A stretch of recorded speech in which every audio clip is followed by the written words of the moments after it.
ये हाल कर दिया इन्होंने इस आवाम का, इस हद तक पहुंचा दिया, पर नोच डाले और दाने के पीछे लगा दिया। अस्तगफिरुल्लाह।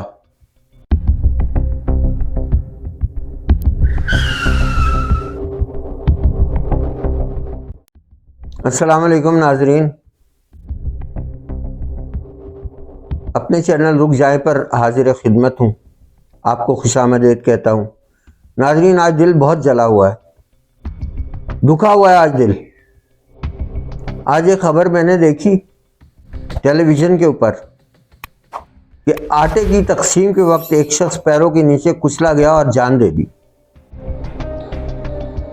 मुख्तलिफ इलाकों में यहाँ आटे के ट्रक आते हैं जिन पे 650 या 650 रुपये 10 किलो का थैला दिया जाता है, और जिस वक्त वो ट्रक आके रुकते हैं आवाम का रश देखने के लायक होता है, इसलिए यहाँ 10 किलो का आटे का थैला 600 में मिल रहा है और आवाम दुकानों पे जाती, वहाँ आटे की सप्लाई जो इस बहुत महंगी है वहाँ पे 1500 रुपये का पड़ रहा है, 150 रुपये किलो आटा मिल रहा है। अब जब आवाम के लिए वो ट्रक भेजे जाते हैं कि जी हम आप पे बड़ा एहसान कर रहे हैं, कोई निज़ाम नहीं, कोई तरीक़ाकार नहीं है, वो यूटिलिटी स्टोर का माल है या कहाँ का माल है, यूटिलिटी स्टोर पे 600 रुपये किलो वहाँ पे अवेलेबल नहीं, वहाँ बाहर खिड़की पे लाइन लगती है, लोग तरीके से लेते हैं। लेकिन ट्रक जब ला के खड़े किए जाते हैं तो लोग जान की बाजी लगा देते हैं, उसमें औरतें भी होते हैं, मर्द भी होते हैं, धक्कम पेल होती है, जानवर बना दिया गया इस कौम को आटा फेंक कर। अफसोस होता है, दुख होता है देख के, ये क्या हो रहा है, किस तरह आटा हमें क्यों नहीं मिल रहा, इस तरह क्यों दे रहे हैं। ये अवाम है, कोई जानवर भेड़ बकरियां नहीं है कि इनके आगे, अब मुर्गियां नहीं है कि आगे दाना फेंक दिया और सब चुगने आ गए। यहाँ तो हिटलर की वो बात याद आती कि उसने एक मुर्गे के सारे पर नोचे, जब वो गंजा हो गया बिल्कुल कोई पर ही नहीं रहा उसका, उसके बाद एक दाना फेंका, वो दाने को बढ़ के उसने चुगा, फिर दूसरा फेंका, फिर उसने उसको चुगा, फिर इस तरह चुगते चुगते वो उसके पीछे पीछे आने लग गया। मौजूदा हुकूमत ने बिल्कुल इस हाल तक हमें पहुंचा दिया। क्या फिक्र है इस एलीट क्लास को, आवाम की, यही है इशराफिया, यही है स्टेटस को। इनको कमी है क्या किसी चीज की? इनको किसी चीज की कमी नहीं है। क्या किसी को ये दर्द होगा? वो शख्स जो अपने घर के लिए आटा लेने के लिए धक्कम पेल में जब उसकी बारी आई तो ट्रक पे ऊपर होके वो लेने लगा तो वो गिर गया, लेकिन चारों तरफ से इतना दबाव था लोगों का कि लोग पीछे नहीं हट सके और वो पैरों के नीचे आया और उसने दम तोड़ दिया। इसका कत्ल किसने किया? इसके कातिल वो लोग हैं जिन्होंने इस मुल्क को और इस अवाम को इस हाल तक पहुंचाया। अच्छे खासे चलते हुए मुल्क के ऊपर आके उन्होंने मुसल्लत जरूर होना था। शुरू में तो बहुत टोपियां घुमा दी थी कि पिछली हुकूमत ने ये किया, पिछली हुकूमत ने किया, पिछली हुकूमत ने किया। अब वो टोपी खत्म हो गई। अब हमें ये बताएं, तुसी की कीता क्या किया तुम लोगों ने? बर्बाद कर दिया इस मुल्क को, खजाना तुम लोगों ने खाली कर दिया। गंदम कहाँ गई? वो तो वीडियो आप लोगों ने देखी होगी कि सिंध में पड़ी हुई सरकारी गंदम ढेरों के ढेर, टनों के हिसाब से हजारों टन में गंदम पड़ी हुई सड़ रही है, लोगों को तक नहीं दी जा रही है, वो खराब हो गई वो गंदम, लेकिन आवाम को नहीं मिली। और आज इस तरह हम जानवर हैं क्या? पाकिस्तानी क्या जानवर है? पाकिस्तानियों होश करो, तुम लोग जानवर नहीं हो। अपने आप को मानो तुम इंसान हो और तुम्हारे साथ जानवरों वाला सलूक किया जा रहा है। कब गैरत पकड़ोगे? क्या यही आपस में लड़ते रहोगे सियासत के लिए? इन्हीं लोगों के लिए लड़ोगे जिन्होंने इस हाल तक तुमको पहुंचाया। जिस कदर अफसोस की बात है। इस पे FIR काटनी इस कत्ल की, हमें बताओ। उस जत्थे के ऊपर काटेंगे जो खुद रोटी लेने आया था, जो खुद आटा लेने आया था, उन लोगों पे काटोगे जो पीछे हटना चाह रहे थे, हट नहीं सकते? या उन पे कि जो इस तरह हमें जानवरों की तरह ग़िज़ा देते हैं? इस तरह से अवाम में आटा बांटा जाता है। क्या इस अवाम की कोई सेल्फ रिस्पेक्ट नहीं है, कोई इज्जत नफ्स नहीं है? पाकिस्तानियों की इज्जत नफ्स खत्म हो गई, बेहिस हो गए हैं पाकिस्तानी। फ्रांस में क्या हुआ था जानते हैं आप? फ्रांस में एक वजीर स्टेज के ऊपर खड़ा था और सामने लोग हूटिंग कर रहे थे, बहुत ज्यादा नारेबाजी कर रहे थे। इतने में उसकी बेटी आ गई। बेटी ने कहा कि पापा ये लोग इतना शोर क्यों कर रहे हैं? उसने कहा ये लोग रोटी मांग रहे हैं। बेटी ने कहा तो पापा ये रोटी नहीं मिल रही इनको, तो ये केक खा ले।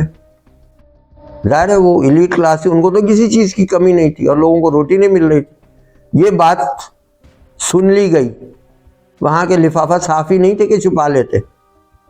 और इस बात पे अवाम का इतना शदीद रद्द अमल हुआ कि फ्रांस की हुकूमत का तख्ता उलट दिया, फ्रांस पे इनकलाब आ गया और तारीख में इनकलाब फ्रांस ने फ्रांस का मुस्तकबिल बदल के रख दिया।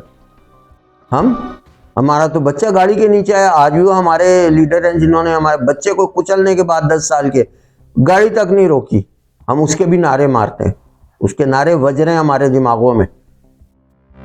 अब तो अल्लाह का वास्ता है कि अकल कर लो, सोच लो कि तुम वोट जैसी अमानत को किस तरह फेंकते हो और बेचो बिरयानियों पे वोट। इन लोगों ने हमें वाकई जानवर समझा हुआ, इंसान नहीं समझते। अगर समझते होते तो आज ये अवाम इस हाल पर नहीं पहुंचती। अभी इससे और बुरा होना है, आगे का कोई इंतज़ाम नहीं है, ख़जाना खाली है। कहीं किसी मुल्क के साथ कोई मुल्क हमें कुछ देने को तैयार नहीं है। भिखारी तो हम पहले ही हैं, हम मांगने वाले नहीं हैं लेकिन मजबूरन मांगने आए हैं। और करो भिखारियों को मुंतखब, भिखारी थे, खुद तो भिखारी नहीं बने लेकिन कौम को भिखारियों के हाल पे पहुंचा दिया। अभी खुदकुशियों के रेट भी आप देखिएगा कितने बढ़ते चले जाएंगे जब खाने को नहीं मिलेगा। चिकन 600 से 1000 की तरफ जा रहा है, आज 620 रुपये किलो था यहाँ पर। हर चीज़ महंगी होती जा रही है, क्यों? उनका फीड नहीं इंपोर्ट हो रहा। दिन ब दिन हालात बद से बदतर होते चले जाएंगे, मगर ये जानवर कुर्सी को ऐसे चिमटे हुए हैं, ऐसे चिमटे हुए हैं कि ये आवाम को जानवर समझते हैं। इसी को स्टेटस को कहते हैं, इसी को तोड़ना है, इसी को ख़त्म करना है। करोड़ों रुपए इनके बाहर के टूर्स पे लग जाता है। 87 अरब रुपए का बजट वज़रा के लिए, MNAs के लिए पास किया गया है। क्यों 87 अरब रुपए कहाँ से आएंगे? लोग सोचते हैं ख़जाना खाली है, कहाँ से आएंगे? ये 87 अरब रुपए आप जो टैक्स दे रहे हैं उससे जमा होंगे और साथ साथ उनको जाते जाएंगे और वो आधे लगाएंगे, आधे खाएंगे और फिर कौम कहेगी लांदा है तो खांदा भी है, खांदा है तो लांदा भी है। तुम्हारे खून पसीने की कमाई है, तुम लोगों के पसीने की कमाई है, उसमें से टैक्स लेते हैं, फिर उसके बाद आपको कोई फ़ायदा नहीं मिलता, खुद सारे फ़ायदे उठा लेते हैं। 9 अरब रुपया बिकाऊ मीडिया के लिए पास किया गया। 9 अरब रुपया मीडिया को दिया जाएगा, किस बात का? हमारे गीत गाते रहना, महंगाई का रोना मत रोना, आवाम मर रही है तो उसको मरने देना, लेकिन हमको बुरा मत कहना। इस बात के 9 अरब पास किए गए। खुदारा होश कीजिए, इसी तरह होता रहा, न जाने इस मुल्क में कहीं कहत ना आ जाए, हमारे बच्चे हमारी आंखों के सामने दम ना तोड़ने लग जाएं भूख के मारे। जाइए नेट के ऊपर देखिए, सोमालिया में कहत में क्या हुआ था, इथोपिया में क्या हुआ था। जब कहत आया, जब कहत साली, वो बड़ों को तो फर्क नहीं पड़ा, अवाम में ही आती है, अवाम ही भुगतती है। तो एक मरा हुआ बच्चा माँ ने अपने दूसरे बच्चों को खिला दिया था कि वो जिंदा बचे, यहाँ तक नौबत आई थी। इससे पहले कि हम इस नौबत पे पहुँचे, आप होश के नाखून लें और अब आपस में ना लड़ना। अब यही है जो अवाम में दिन ब दिन महंगाई से गुस्सा आ रहा है, इन लोगों ने यही करना है, आप लोगों को आपस में लड़ाना है, आपस में नहीं लड़ना। लड़ना उनके साथ है जो इस चीज़ का सबब है और इनको हटाना है। बहुत शुक्रिया नाजरीन, इस शख्स की मौत का मुझे बड़ा दुख था, जो मेरे जज्बात थे उसका मैंने इजहार किया। आप लोगों ने मेरी बात सुनी, बहुत शुक्रिया। अल्लाह हाफ़िज़।